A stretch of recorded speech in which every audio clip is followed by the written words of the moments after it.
Hello বন্ধুগণ, আজকে আমরা চলে এসেছি ময়মনসিংহের খাগড়াহর বাজারে। আজকে আমরা দেখব বাজারের পরিস্থিতি কীরকম, দাম কীরকম। দেখুন, গ্রামের মতোই পরিবেশ, আধা শহর আধা গ্রাম, এই একটি অবস্থা এখানকার। দেখা যাক। বিভিন্ন ডালায় সাজানো রয়েছে নানা রকম তরকারি। বেশ পটল,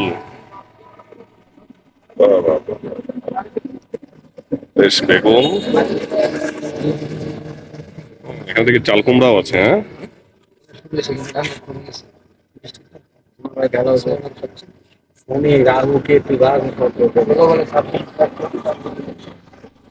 ভাই প্রতিদিন কয়টা মিষ্টি কুমড়া বিক্রি হয়? মিষ্টি কুমড়া প্রতিদিন কয়টা বিক্রি হয়? কয়টা? 10-12টা। এই যে বাজারের যে ঊর্ধ্বমুখী অবস্থা, সেল কিরকম? সেল সবকিছু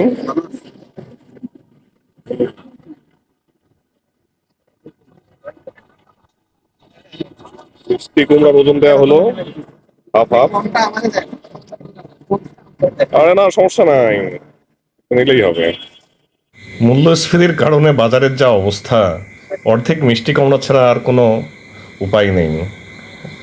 অন্যথায় পকেট খালি। লম্বা বেগুনটা ভালো না, অর্ধেক মিষ্টি কুমড়া নিয়ে আমাদেরকে বাড়ি ফিরতে হচ্ছে। এই হলো অবস্থা।